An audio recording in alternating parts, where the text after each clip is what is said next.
Halo sahabat tonton, siapa nih yang penasaran dengan kelanjutan cerita di drama Salon The Holmes? Yuk kita mulai jalur cerita kelanjutan episode terakhir ya.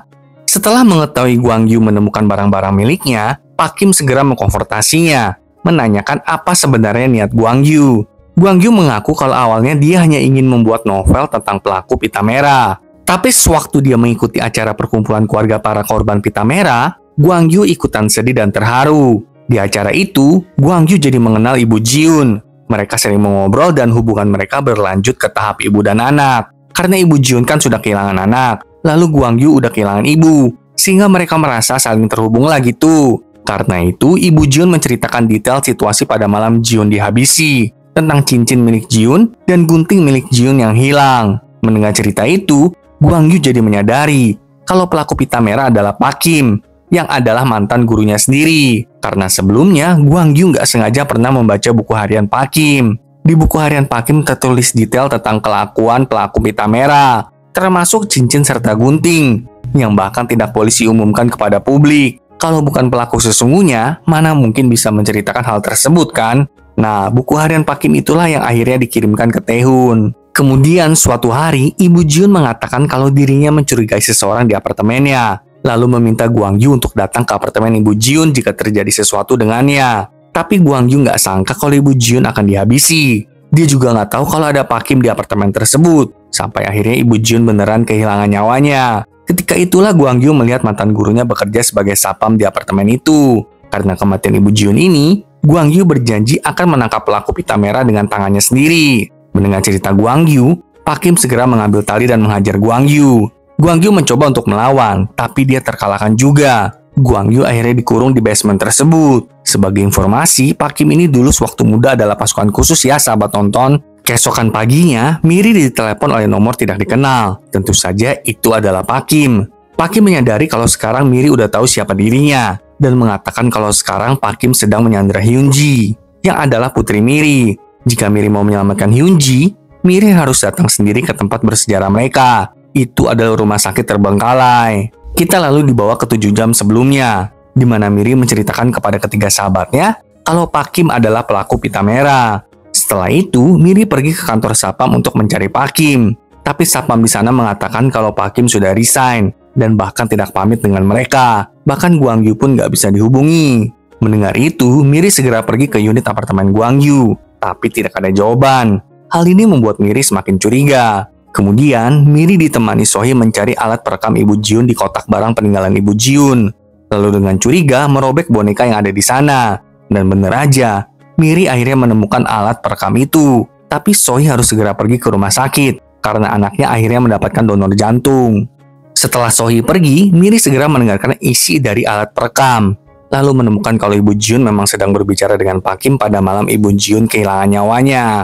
Pada malam itu di apartemen Ibu Jiun, Ibu Jiun udah memasang perekam pada boneka miliknya, agar dapat menjadi barang bukti ketika Pak Kim mengakui semua perbuatannya. Ketika itulah Ibu Jiun mengkonfrontasi Pak Kim secara langsung. Ibu Jiun meminta Pak Kim menjelaskan tentang gunting milik Pak Kim, yang mirip sekali dengan gunting Jiun yang hilang.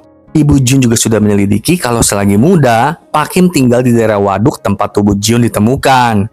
Karena merasa sudah terbongkar, Pak Kim dengan lantangnya menceritakan kalau memang benar dia yang menghabisi Jiun. Bahkan dengan tanpa perasaan, Pak Kim menjelaskan secara detail bagaimana caranya dia menghabisi Jiun.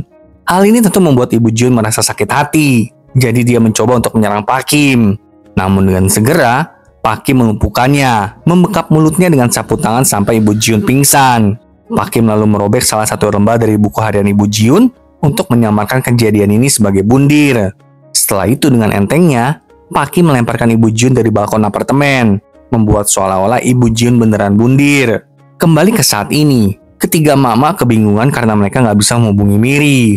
Sohee juga menelepon kantor sapam apartemen, lalu mengetahui kalau Pak Kim sudah resign. Makin khawatirlah trio itu. Kyungja yakin Miri sedang menangkap Pak Kim.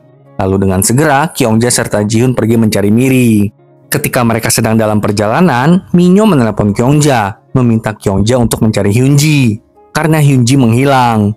Minyo lalu menceritakan kalau kemarin itu Hyunji bilang mau pergi uji nyali. Mendengar itu, Jihoon segera menyadari bahwa Hyunji pasti sekarang ada di rumah sakit terbengkalai. Jadi kedua ibu-ibu itu pun segera pergi menuju ke rumah sakit terbengkalai itu. Sementara itu, Miri sudah sampai di rumah sakit. Dia masuk dan dengan menggila mencari putrinya. Pak Kim segera menyapa Miri, lalu menyuruhnya menyerahkan alat perekam tersebut. Pak Kim mengetahui Miri memiliki alat perekam dari Gwang Yu. Tanpa berpikir, Miri pun memberikan alat perekam itu kepada Pak Kim. Pak Kim pun segera menghancurkan perekam tersebut. Sedangkan di kantor polisi, Kang Sik dikirimi alat perekam. Sohee yang telah mengantarkannya. Kyungja juga segera menelepon Kang Sik dan menyuruh Kang Sik segera mendengarkan alat perekam tersebut.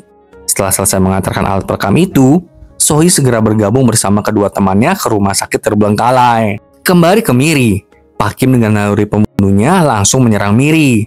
Tapi sekarang Miri tidak penakut seperti dulu. Sekarang Miri adalah seorang ibu. Dia berusaha untuk melindungi keluarganya. Miri pun melawan balik. Dia menyemprotkan saus sambal ke muka Pak Kim kemudian melarikan diri. Pak Kim mengejar Miri dan akhirnya menemukannya. Pada saat yang sama, ketiga ibu-ibu sampai di TKP. Mereka segera menemukan Miri yang sedang disandra oleh Pak Kim. Melihat Miri disandra, Kyungja mencoba menenangkan Pak Kim sementara Ji-hoon bersiap mengeluarkan semprotan.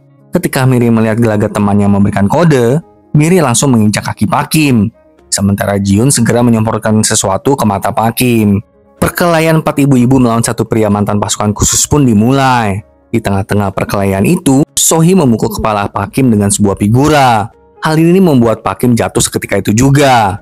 Para ibu-ibu segera mengambil kesempatan itu untuk pergi mencari Hyunji. Tapi Pak Kim bangkit kembali. Dia langsung membakar ruangan itu, mengklaim kalau tidak akan ada yang selamat hari ini. Namun Kyungja menendang Pak Kim dengan kekuatan penuh dan pergi bersama ketiga ibu-ibu lainnya. Keempat ibu-ibu itu lanjut mencari Hyunji. Kemudian Miri melihat ruangan tempat dulu Ji-hoon disandra oleh Pak Kim. Miri yakin kalau di ruangan itulah putrinya dikurung. Dengan sisa-sisa traumanya, Miri mencoba untuk tetap tenang dan segera menggedor-gedor pintu itu. Untung aja ada suara Hyunji dari dalam. Tapi masalahnya pintu di ruangan itu nggak bisa dibuka. Di saat genting ini, Pak Kim muncul lagi dong. Kyungja segera menghadapi Pak Kim. Namun kali ini Kyungja dikalahkan. Saat Pak Kim hendak menghabisi Kyungja, Gwang Yu muncul di sana menghentikan Pak Kim. Ternyata Gwang Yu berhasil membebaskan diri dari ruang basement itu. Dan sebelumnya Gwang Yu sudah menempelkan alat pelacak pada mobil Pak Kim. Sehingga akhirnya Gwang Yu bisa tiba di rumah sakit itu. Sembari Gwang Yu menahan Pak Kim, Miri mengambil kunci dari baju Pak Kim.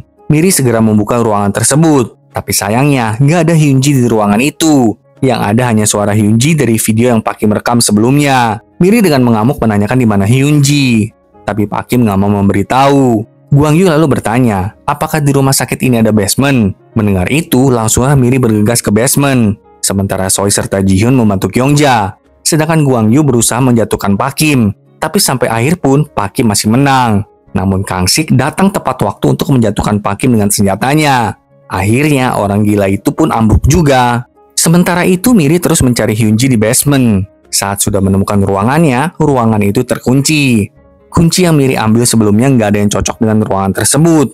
Hal ini membuat Miri putus asa. Tapi pada saat itu Sung Ho muncul. Dia mencari batu dan berusaha sekeras mungkin untuk membuka pintu ruangan tersebut. Sung Ho bertekad, meskipun dia gagal menjadi ayah ataupun suami yang baik, dirinya tetaplah seorang ayah dan seorang suami. Dengan tekad yang besar, akhirnya Sung Ho berhasil membuka pintu ruangan tersebut. Mereka pun berhasil menemukan Hyunji dan membawanya keluar dari sana dengan bantuan para pemadam kebakaran. Aduh, akhirnya ya sahabat nonton. Beberapa hari kemudian, keempat ibu-ibu bersama dengan Gwang Yu mendatangi kolumbarium Ibu Ji-hoon. Miri mengungkapkan rasa terima kasih kepada Ibu Ji-hoon, dan Gwang Yu mengatakan kalau dia berjanji akan hidup bahagia, seperti yang pernah Ibu Ji-hoon pesankan kepadanya. Dan ada kabar yang lebih baik lagi nih sahabat nonton. 3 bulan kemudian, kafe tempat Sung Ho jadi laris manis. Itu karena keempat ibu-ibu sekarang menjadi viral di medsos. Selain kafe, Miri dan ketiga temannya itu membuat ruang konsultasi di detektif. Gwang Yu juga bekerja di kafe tersebut. Nama kafe itu adalah Salon The Holmes. Kita lalu melihat Miri kembali mendatangi psikiaternya. Miri mengaku kalau sekarang pikirannya udah lebih tenang dan makin merasa betah tinggal di apartemen tersebut. Miri juga mengungkapkan kalau dirinya udah nggak butuh obat lagi dan berterima kasih kepada psikiaternya itu. Psikiater itu pun ikut senang dengan perkembangan Miri dan mengucapkan selamat kepadanya.